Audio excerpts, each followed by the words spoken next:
Assalamualaikum. In today's lecture, we will discuss about anomalies and DBMS database management system. Anomalies हमारे पास एक तरह से errors होते हैं कि डेटाबेस में हमारे पास एनोमलीज कैसे क्रिएट होते हैं और हम किस तरह उसको हैंडल करते हैं before going to understand the anomalies in DBMS. First we need to understand data redundancy. Anomalies का जो मेन रीज़न है वो है डाटा रिटेंडेंसी। रिटेंडेंसी की वजह से हमारे पास मोस्टली एनोमलीज क्रिएट होते हैं। अब ये रिटेंडेंसी क्या है? Repetition of data. ये तो हमारे पास ये रिपीटेशन या डुप्लीकेशन ऑफ डाटा भी हम इसको कह सकते हैं कि जब हमारे पास सेम डाटा बार बार रिपीट हो रहा हो तो वो हमारे पास है redundancy of data, same piece of data. So what is redundancy? इसको हम एग्जांपल के थ्रू अंडरस्टैंड करते हैं।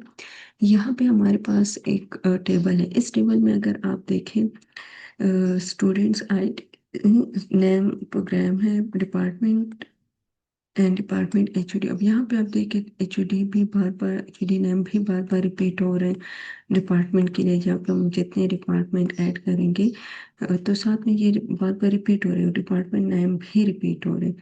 तो एक तो यहाँ पे एरर ये हमारे पास क्या एरर क्रिएट करते हैं? Duplication, same duplicate data, same department information install for every student in that department.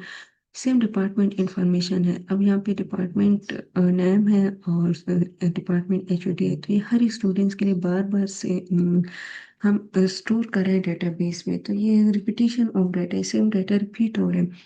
Update cost, अगर जब हम एक स्टूडेंट्स के लिए डिपार्टमेंट, अब सपोज करें यहाँ पे हमारे डिपार्टमेंट का नाम है IIT और इसको हमने चेंज करना है, IUC में कन्वर्ट करना है। तो ये अगर मैं इसको अपडेट करूँगी जिस तरह हमने अपडेट की क्वेरी अप्लाई की थी, तो फर्स्ट स्टूडेंट्स के लिए बाय स्टूडेंट्स आईडी अगर हम अपडेट करें तो ये सिर्फ एक स्टूडेंट्स के लिए अपडेट हो जाएगा, बाकी इन दो स्टूडेंट्स के लिए अपडेट नहीं होगा। तो इनके लिए भी हमें बार बार अपडेट करना पड़ेगा। अगर एक जगह पे हमने अपडेट नहीं किया तो यहाँ पे हमारे पास इनकन्सिस्टेंसी क्रिएट होती है। पुअर डिज़ाइन मतलब कि स्टूडेंट्स और डिपार्टमेंट दो अलग अलग एंटिटी हैं और ये हमने एक ही टेबल में दो एंटिटी का रिकॉर्ड कंबाइन किए हुए, तो इस वजह से हमारे पास पुअर डाटा डिज़ाइन भी हम इसको कह सकते हैं। यहाँ पे हम इस रिडंडेंसी प्रॉब्लम को कैसे सॉल्व कर सकते हैं? ये हमारे पास हमारा टेबल है, जो स्टूडेंट्स का टेबल था और डिपार्टमेंट नेम, डिपार्टमेंट एचओडी। अब यहाँ पे डिपार्टमेंट एचओडी है और डिपार्टमेंट नेम, इसके लिए हमने बिल्कुल एक अलग टेबल क्रिएट कर दिया। अब यहाँ पे हमारे पास क्या है, एक तरह से हम रिडंडेंसी को रिड्यूस कर सकते हैं। कम्प्लीटली रिमूव तो नहीं कर सकते लेकिन रिड्यूस कर सकते हैं। अब ये डिपार्टमेंट नेम और एचओडी नेम ये हमारे पास रिपीट नहीं हो रहे, एक हद तक सिर्फ एक ही बार यहाँ पे हमारे पास department name and HOD name आ गए हैं। यहाँ पर हमारे पास जो डिपार्टमेंट है, यहाँ हम डिपार्टमेंट आईडी मेंशन करके D1 और यहाँ पर भी D1 है और ये भी D1 है, फिर ये D3 है, ये भी D3 है और ये मैथ्स डिपार्टमेंट D6 है, D6। तो ये नेम भी हमें यहाँ पे मेंशन करने की ज़रूरत नहीं है। तो ये एक तरह से हम रिडंडेंसी को इस तरह रिड्यूस कर सकते हैं। हमने क्या किया कि दो एंटिटी थी, स्टूडेंट्स और डिपार्टमेंट, उनको अलग अलग टेबल में कन्वर्ट कर दिए। तो ये डेटाबेस एनोमलीज हमारे पास क्या है कि रिडंडेंसी की वजह से हमारे पास आते हैं या पुअर टेबल कंस्ट्रक्शन की वजह से leading to data integrity problems.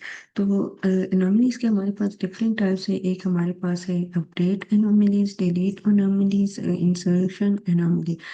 जब हम डुप्लीकेट डाटा अपडेट करें तो उस टाइम पे हमारे पास जो एनोमलीज एरर्स आते हैं वो अपडेट एनोमली है, या हम रिकॉर्ड को डिलीट करते हैं या हम न्यू रिकॉर्ड को ऐड करते हैं। तो ये इनको हम डिटेल में स्टडी करते हैं कि अपडेट एनोमलीज कब क्रिएट होते हैं, delete anomaly and insertion anomaly.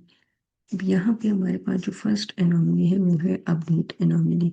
Update anomaly, अब यहाँ पर आप देखें हमारे पास है डिपार्टमेंट नेम है, changing IT to IUC requires updating 3 rows. अब यहाँ पे अगर मैंने चेंज करना है IT को, IIT नेम को हमने उसी में चेंज किया तो हमें हर एक स्टूडेंट्स के लिए बार बार चेंज करना पड़ेगा।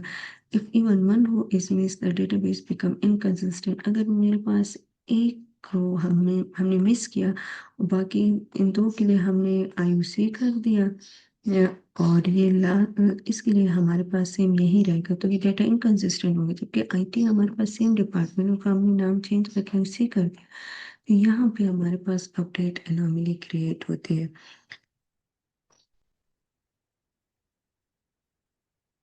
फिर हमारे पास इस तरह है डिलीट एनोमली।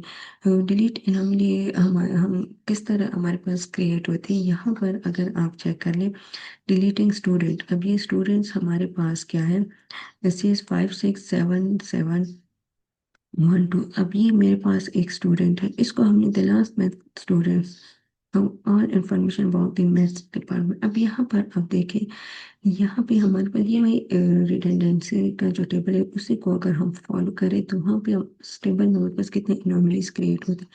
अब यहाँ पे आप देखें कि एक स्टूडेंट्स है जो कि मैथ्स डिपार्टमेंट को बिलोंग करते हैं, पर स्टूडेंट्स ने एडमिशन कैंसिल कर दिया। इस स्टूडेंट्स का रिकॉर्ड जब हम डिलीट करेंगे तो इस रिकॉर्ड के साथ इसके डिपार्टमेंट का रिकॉर्ड भी डिलीट होगा, जिसमें एचओडी नेम भी डिलीट होगा और उसकी लोकेशन कहाँ पर है, तो ये कम्प्लीटली डिलीट होगा। यहाँ पे हमारे पास मैथ्स डिपार्टमेंट में ये एक ही रिकॉर्ड है, जबकि हमने सिर्फ स्टूडेंट्स को डिलीट करना है, मैथ्स डिपार्टमेंट को तो डिलीट नहीं करना। अब इसके साथ ही सारा फुल रिकॉर्ड मैथ्स डिपार्टमेंट का भी डिलीट होगा।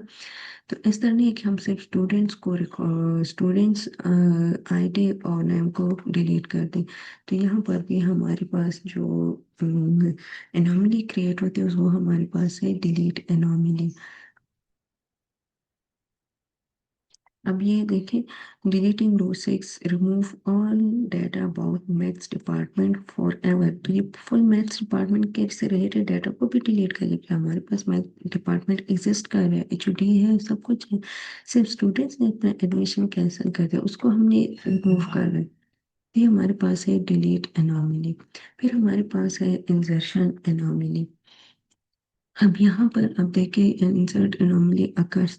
अच्छा, यहाँ पर अब देखिए हमारे पास ये एक डेटाबेस है, इस टेबल में हम रिकॉर्ड को इंसर्ट नहीं कर सकते। हम मैथ्स डिपार्टमेंट हम एक रिकॉर्ड इंसर्ट कर to add maths department we must provide students guide. अब यहाँ पे अगर हमने मैथ्स डिपार्टमेंट यहाँ पे इंसर्ट करना है इस डेटाबेस में, लेकिन फिलहाल हमारे पास कोई स्टूडेंट नहीं है, तो हम मैथ्स डिपार्टमेंट को इंसर्ट नहीं कर सकते जब तक हमारे पास स्टूडेंट्स आईडी ना हो और स्टूडेंट्स नाम ना हो, क्योंकि आईडी को हम नल नहीं कर सकते और ये रिकॉर्ड भी हमें चाहिए, तो हम इनको नल नहीं छोड़ सकते। तो इस वजह से यहाँ पे फिर हमारे पास क्या होता है, इंसर्शन एनोमली आती है कि जबकि हमें हमारे पास स्टूडेंट्स नहीं है, हमारे पास सिर्फ डिपार्टमेंट का रिकॉर्ड है, तो can not insert department data without a real student. हम रियल स्टूडेंट्स के बगैर डिपार्टमेंट का डाटा या रिकॉर्ड हम इंसर्ट नहीं कर सकते कि इस टाइम पे हमारे पास कोई स्टूडेंट है ही नहीं थे। ये जो एनोमली क्रिएट होते हैं वो हमारे पास है